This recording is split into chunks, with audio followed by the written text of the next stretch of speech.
Greetings out there in YouTube land. This is Morris Man. As always, I thank you for coming to my channel. I'm going to entitle this video, I'm going to read this, and I might be wrong. Now, when I say I might be wrong, but I seriously doubt it.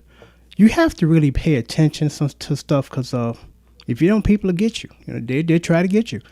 And I'm going to read this to you, and you can leave a comment down here and tell me what you think. Because like I said in the title, I could be wrong, but I seriously doubt it. Almost on a daily basis, I see BS.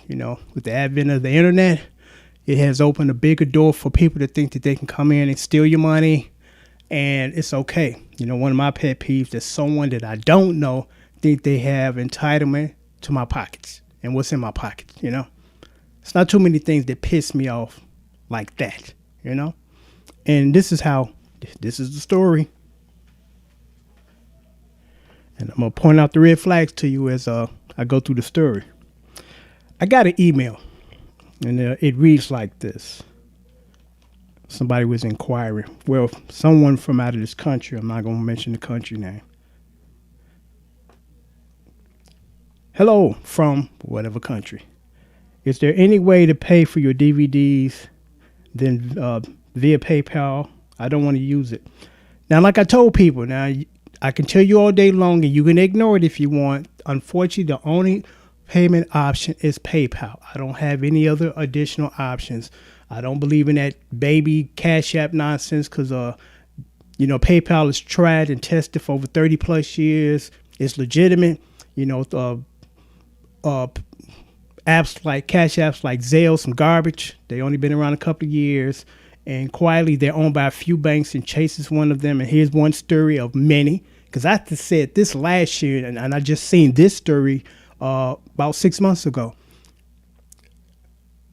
You got a guy that wants to pay his rent, so he's going to pay it through Zelle.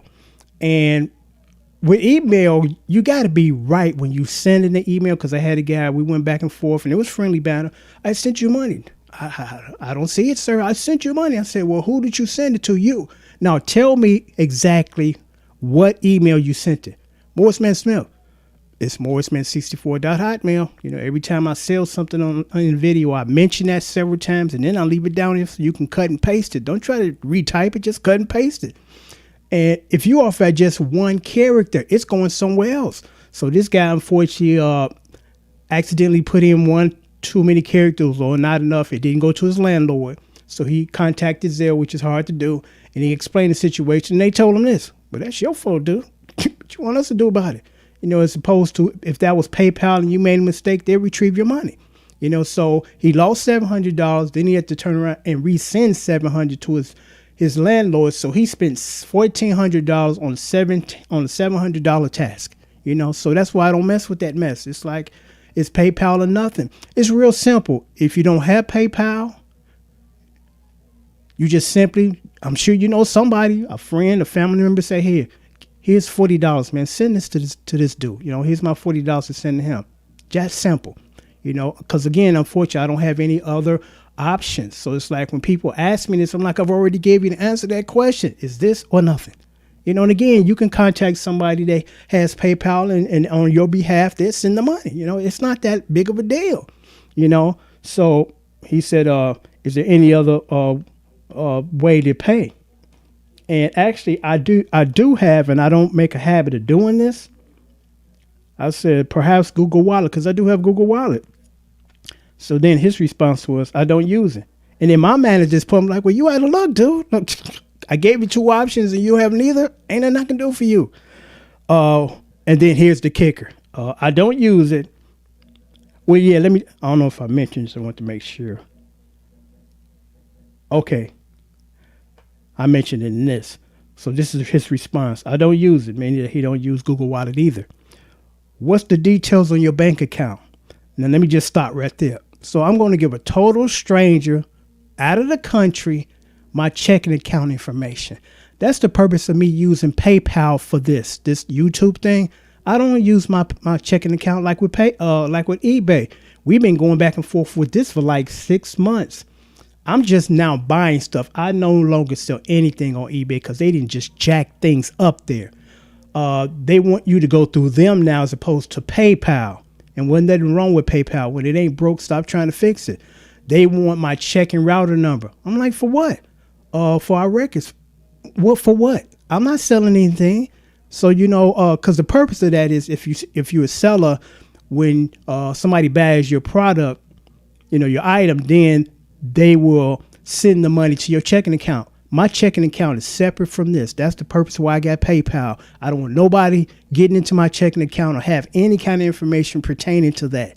Do you understand that? And they keep sending me, I'm not giving you shit, okay? I've told you 6 times in an email, you're not getting this. I even told them I don't even have one. So stop bothering me with this, And it's like, oh, well, your profile, your information is not complete. Well, leave it incomplete because I'm not giving you that. It's just like when I used to go to CVS and they asked me for my phone. I'm like, here's my money, my cash currency, not a debit card or credit card. We're done. You don't need anything else from me other than my money. And that's all I'm giving you. And I asked this lady one day and she was real nice. And I said, do you guys sell that information? She said, yeah, we sell that information to people that want to buy it. And that's why you start getting these calls from companies that you don't have nothing to do with. Start getting these emails from companies that you've never interacted with because of these other people selling your personal information. And I knew that for years. That's why I'm like, I can't give you my number. I don't even live in this state. I tell them all types of stuff because I'm like, I'm giving you cash. We're done. This transaction is over, But some people are freely to give all this information, and you got to be careful. Don't give your information to everybody, because on Facebook, I had a friend. I said, do you know that your whole name and address and phone number is here? I'm sitting here looking at it. Oh, I didn't know that. Well, you gave it to them. Stop giving people your personal information. Don't be afraid to step up and say, why do you need this? Or, I'm sorry, I'm not going to give you that. Just that simple. Just because they ask, that don't mean that you're forced to give it to them like eBay. They think that I'm going to give it to them. Like I done told you 3 times, I'm not giving you nothing. If I got to stop patronizing your site, I'll do that. I'll take my business somewhere else. But again, it said, what's the detail in your bank account? I could transfer the $40 since for weeks. I have a jurisdiction dispute with PayPal, and I don't want to use it. I'm going to count the flags for you. Flag number 1, the fact that someone contacted me through my personal email, because usually it goes like this, and it makes sense to go like this. You see a video with me selling my rhythm guitar course for $40. You comment there. Well, Morris, man, what's your email address, or what are the details to get this? That's how it works. When you contact my personal email regarding the video that you could have commented on, that's flag number 1, because you didn't have to do that. And the reason why is they don't want you to see that. They don't want anybody else to see this interaction of you going back with them, because they can tell too that this guy on some BS. He trying to scam this dude. So and most man ain't going from that. I'm like, there's some people in other countries that think all of us are stupid. I'm like, I was raised in Chirac, okay? I'm a Chicagoan, so we don't get scammed that much because we know the BS. It's like, man, take that childish scam somewhere else, because this is a baby scam. Nobody's falling for this except for the stupid and the greedy. And normally when people are greedy, they get screwed, because most people can't run a scam on you unless you are greedy. You think that some stranger is going to give you this if you give them that. One of my favorite ones was the African scam. Send me money. I have money in this country, but the country's holding my money. So if you send me some of your money, I'll send you some of mine. That's the oldest, weakest scam in the book. And people were falling for that nonsense, Every blue moon, I still see that, and it's ridiculous. So that's flag number 1. Flag number 1, again, is that he contacted me through my personal. Flag number 2 is he says that he has a dispute with PayPal. Flag number 2, you don't have a dispute with PayPal. You normally have a dispute whether you're a buyer or a seller, and you have a dispute with the buyer or the seller, and PayPal is the means of paying, and PayPal comes in as the mediator. You don't have a dispute with PayPal, because you wouldn't have a reason to have a dispute with PayPal. So I'm like, that's flag number 2, some bullshit. The third one is he wants me to give a total stranger that don't live in this country. Again, what's the details of your bank account? I'm not giving you that, dude. Really? Have a good day and you're blocked, But I could be totally wrong. This could be totally innocent, but I seriously doubt it. It's like, man, get PayPal, or get your friend and submit your $40 and we done here. Still all this back and forth, and you get more options of how to pay. Again, get somebody else to pay on your behalf if you're having a dispute with PayPal. And then it ends with this statement. Because I said my response is, sorry, my friend, that's all. Those are the only two options I can offer you. I don't have a third one. You just shit out of luck, So it says maybe later when I'm through with PayPal. Sure. Okay. Have a nice day. Yeah, you have a nice day. Because ain't nothing happening here. You got to watch people. I mean, you seriously have to watch people.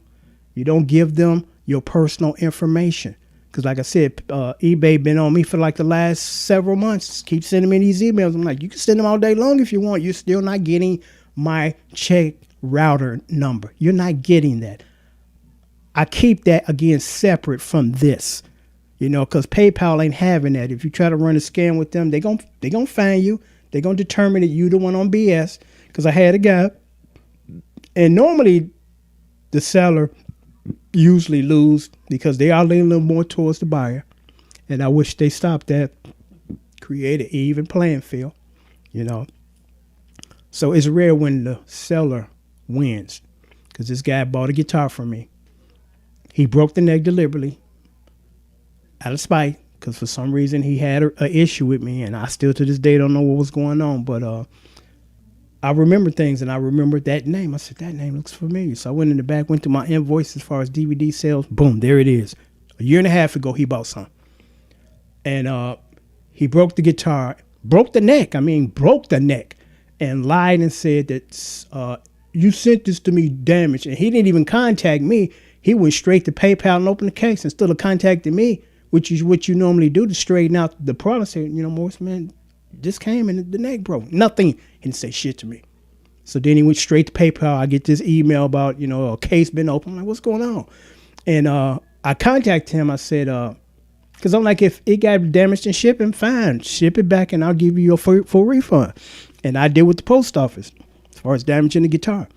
So I seen the picture and something told me this guy's lying. For some reason, he damaged this. I don't know why he did. But then I found out later, again, he had this beef with me for some bizarre reason. So I contacted him. I said, could you take a picture of the box?